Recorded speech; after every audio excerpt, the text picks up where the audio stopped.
Hi everyone, welcome back to Corporate Decoder. In this video, we will talk about Transamerica Fund's latest filing, basically their shareholder report for the first half of 2025. And let me tell you, filing these reports is like a yearly checkup for these investment companies. And this one tells a pretty interesting story, especially about where the money really flows.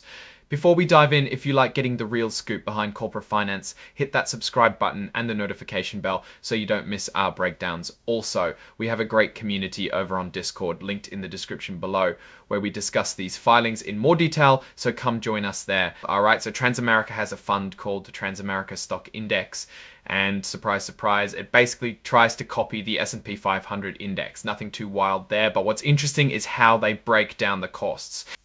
For a $10,000 investment in their Class R shares, the cost for just 6 months was $33. That might not sound like a lot, but when you break it down, it's about 0.65% annually. It's important to remember these aren't just the fund's own fees, but also include the costs from the underlying master portfolio they invest in.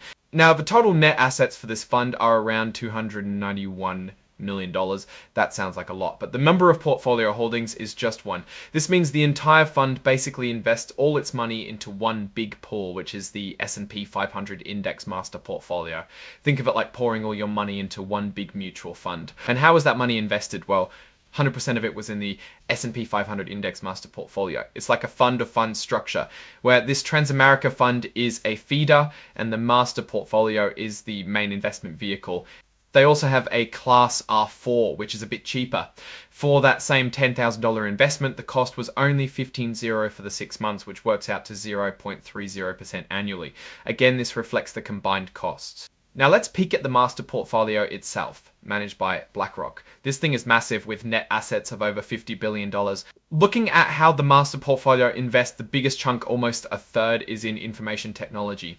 This makes sense given the current market leaders. Then you have financials, consumer discretionary, communication services, and healthcare, all making up significant portions. From the top holdings, we see Nvidia Corp leading the pack at 7.3%, followed by Microsoft and Apple. This shows a heavy concentration in a few big tech names, which is pretty typical for an S&P 500 index fund. Diving into the financial statements for Transamerica Stock Index, as of June 30, 2025, we see the investment in master portfolio valued at about $291,936,000. This is the core of the fund's assets. The liabilities include things like investment management fees and distribution and service fees, which are pretty standard operating costs for any fund. Interestingly, the net assets are broken down into paid-in capital and total distributable earnings. The distributable earnings are positive at over $841 million, which is good news, meaning the fund has made money over time. Looking at the net assets by class, Class R has about $103 million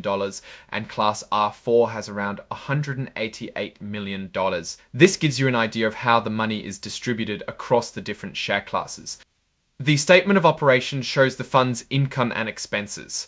Net investment income for the period was about $1.2 million.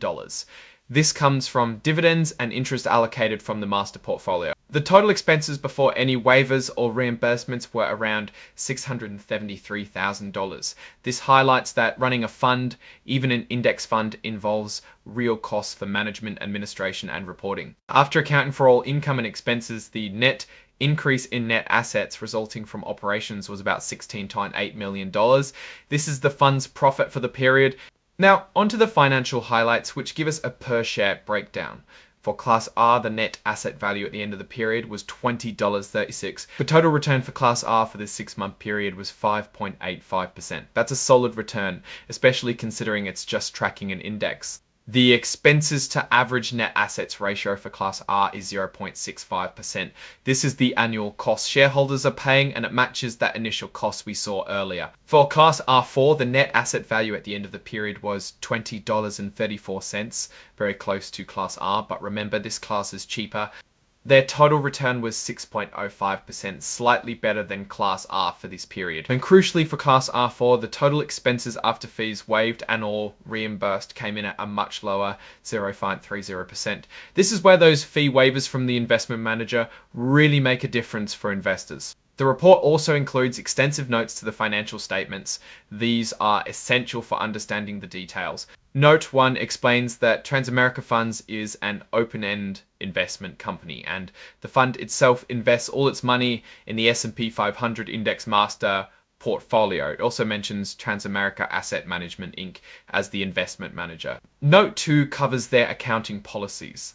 They value investments at fair value, and importantly, they get their share of income and gains and losses from the master portfolio on a daily basis. Under Note 3, it seems they haven't used any interfund lending or lines of credit during this period, which is generally a sign of financial stability. Note 4 is crucial. Here they detail the risks. Market risk is a big one, covering everything from economic events to political developments.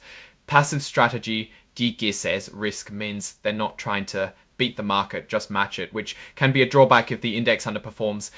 And then there's equity securities risk and large capitalization companies risk, which are standard for stock funds. Note 5 gets into the nitty-gritty of fees. It details how Transamerica Asset Management Inc. manages the fund and their contractual management fee rate. It also shows that the manager, TAM, voluntarily waives some fees to keep the overall operating expenses competitive. This is good for shareholders. Note 6 explains their tax status. They qualify as a regulated investment company, meaning they distribute most of their taxable income to shareholders, so they don't owe much in taxes themselves. Let's look at item 11, which is about the approval of the investment advisory contract. This is where the Board of Trustees explains why they decided to keep Transamerica Asset Management as the manager. They met in June 2025 to renew the contract. They reviewed performance fees and services, comparing themselves to similar funds. They said the performance was above the median for its peer universe over several periods, but below the benchmark that TAM uses. That's a bit of a mixed signal, good compared to peers, but not quite hitting their own internal target. When looking at fees, they found their contractual management fee was below the medians for their peer group. However, the actual total expenses for Class R4 were in line with the median for its peer group and above the median for a broader peer universe. So while the base fee is low, the overall costs, even with waivers, are on the higher side compared to many others. They spent a lot of time talking about the quality of services provided by TAM, covering everything from designing investment strategies to ensuring regulatory compliance.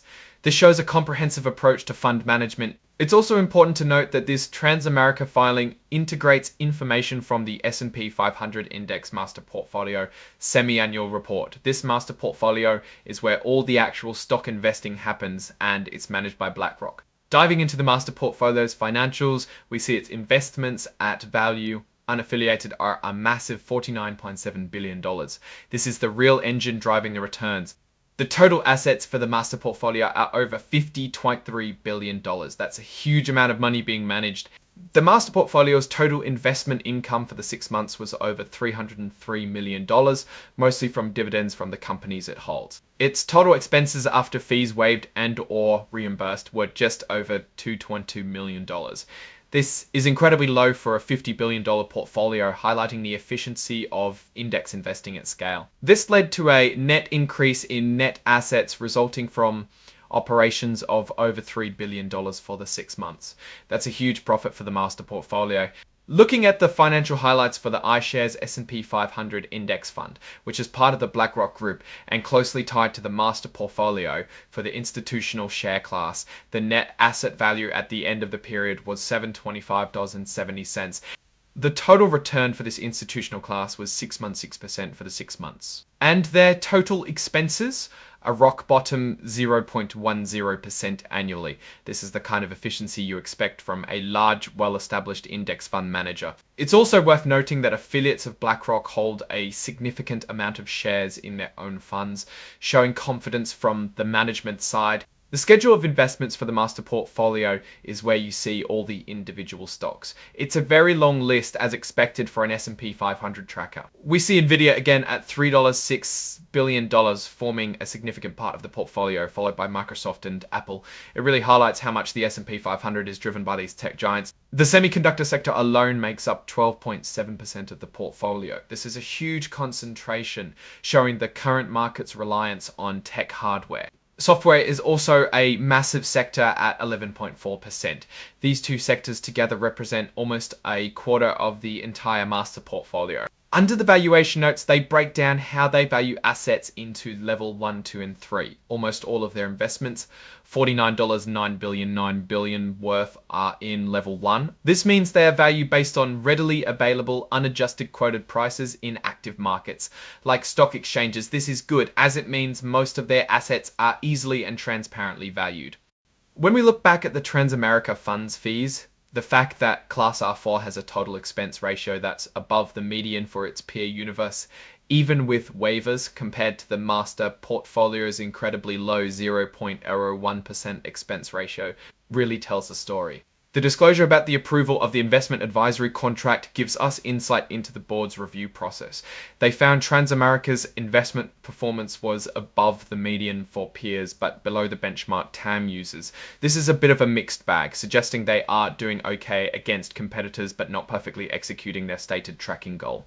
The fact that the total expenses for Transamerica's Class R4 are around 0.30%, while the BlackRock Master Portfolio cost is effectively almost 0 points towards the cost of the feeder fund structure itself.